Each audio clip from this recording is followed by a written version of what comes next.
Hello, friends, and welcome into the TexAgs Rewind presented by Specs. Summer's heating up, but Specs is keeping it cool so you can sip on snack and big savings during the Beat the Heat sale now on at Specs. Cheers to savings. We're in the Rollo Insurance Studio. Nygren's over there at the Angry Elephant News and Social Center, and the Fan Show guys here. What was that thing you just did?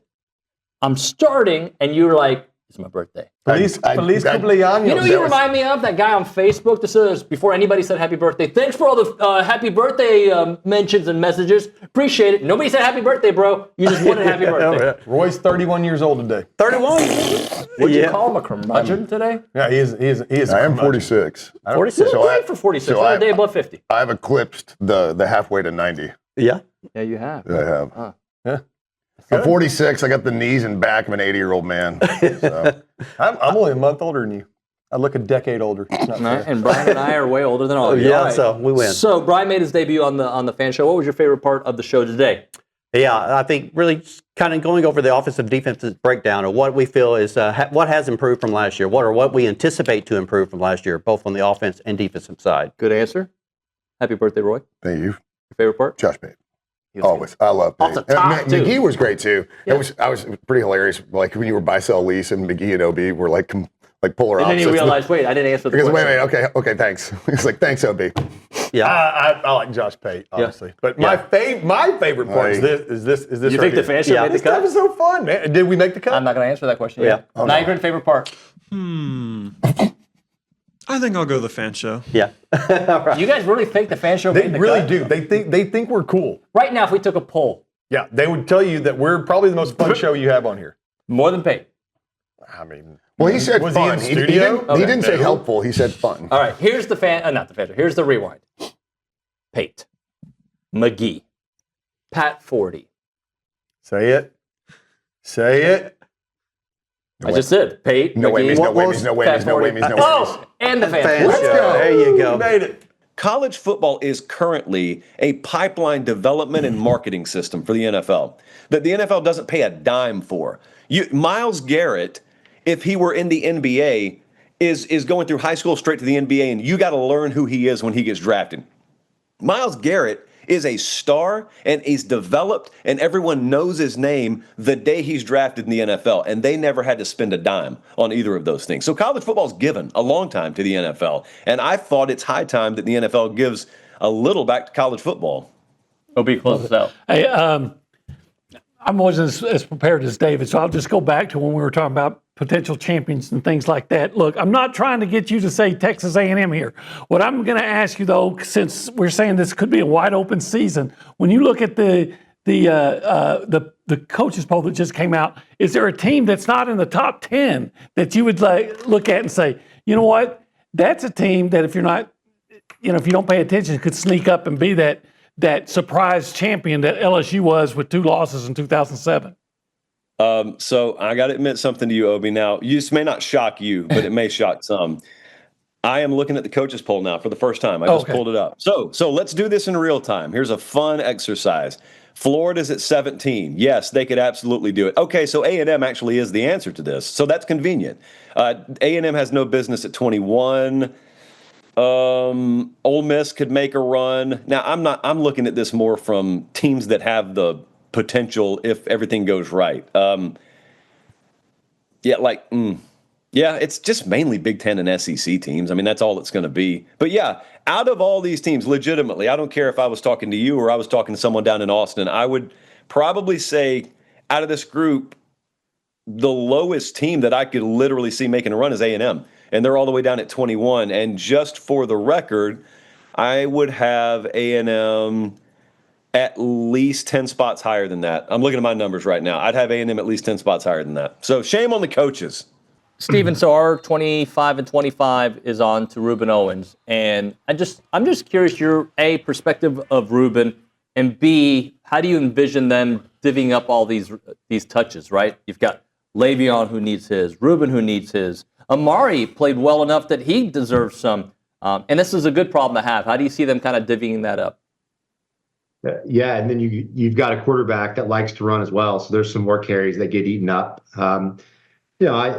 I think that this is a run-first offense. Colin Klein, his history at K-State, both as a player and as a play caller, he had very productive multiple runners, which is good. And last year was the same case. We had multiple guys be very productive. Look, I think this whole train offensively starts with Moss. I mean, if he's healthy, he's full go, we go. I am concerned if he's not ready to go offensively. Just being frank, I think that he's the horse that gets us there. I love Reuben Owens. I think he's got an extra dynamic of speed. He can get to the edge against defenses, and he's dynamic in the pass game as well, which I think is that extra element where you can get him out of the backfield on a rail route and create mismatches against a linebacker. No doubt about it. But I think one of the question marks for any running back, I've said this for a long time, if you want to prove your worth, you got to prove your worth not when the ball is in your hands, but when the ball is not in your hands. How dependable are you, especially on third down?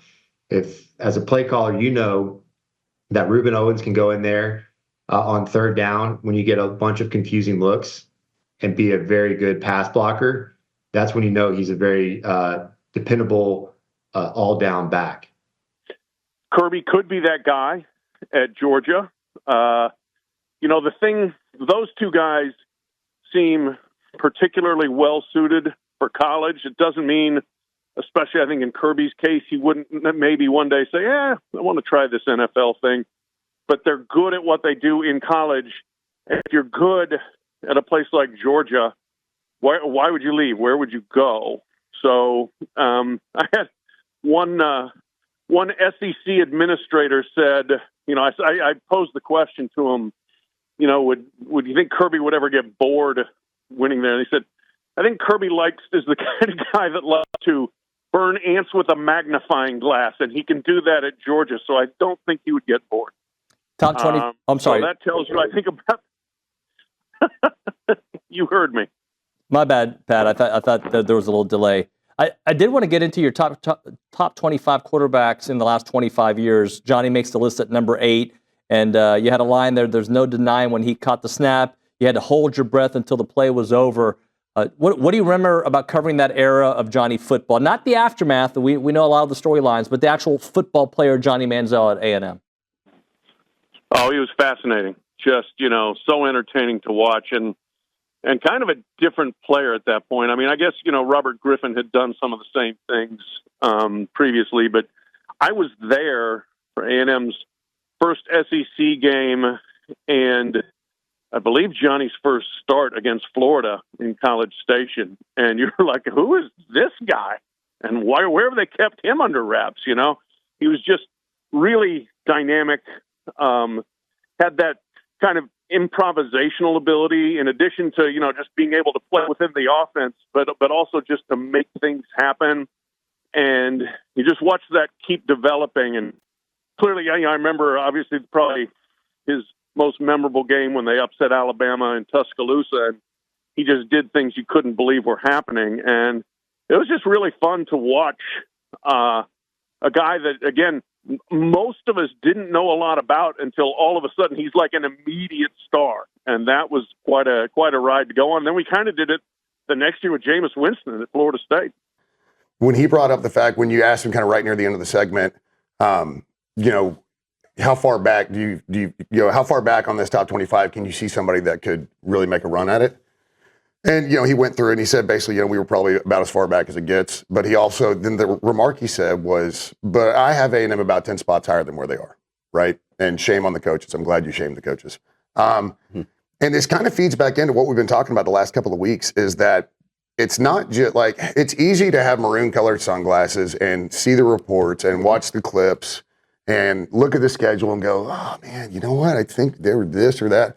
But to start hearing it, and again, I talked about this last week, to hear it more from a national perspective, that people are high on A&M and it's not this, they could be good, but they've done me bad before, so I'll have to wait and see. Like people are legitimately talking about Texas A&M as being a contender. And what's funny is you talk about, I think Olin said he's got us finishing 5th in the SEC. Mm-hmm. That's possibly still in the playoffs. When you look at it, because it's really, and again, like talking about the Big Ten and how they really don't have any non-conferences. So whoever comes out of the Big Ten in the playoffs is going to have to basically go unscathed through conference, which again, it's very top heavy. I think SEC is top heavy. You know, Big Ten, ACC, the Big Four are top heavy. They are. But I think the Big Ten more so. There's a lot of separation in that conference, where it's kind of Ohio State and Penn State, and then like big drop off, and then you start talking about the rest of the conference. Whereas SEC, you're talking about the top 5 could all make the playoffs, right? Yeah. And so it's been interesting to continue hearing all these outside sources. And I know that Josh doesn't pander.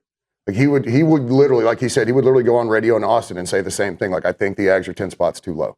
And so it's kind of that continued narrative we're hearing, and that feeds into what you're saying is that second year jump. And the second year jump we need to see, and we all know it, is Marcel Reed, right? Because that you can have the greatest running game in the world, but the reality is you have to be dynamic enough, right?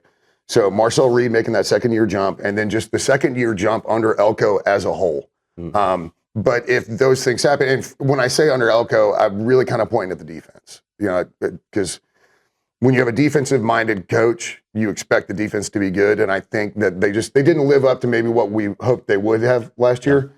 But knowing what he said at the end of the year, how everything was unacceptable, knowing that he's defensive-minded, and having seen his defenses in the past, there's a lot to be excited about, and you don't have to be wearing an Aggie shirt to say that. All right, Brian, tell the people what to do. All right. You want to subscribe, you want to like, you want to comment, and you want to share, correct? How'd you know to answer that the way you did? Well, I'm a YouTube expert, so I know how it works. He does. YouTube expert, Brian. Yeah, he said that straight face. He's like, because I'm a YouTube expert, obviously. Ask me this question all day. I got it. We'll see you next time.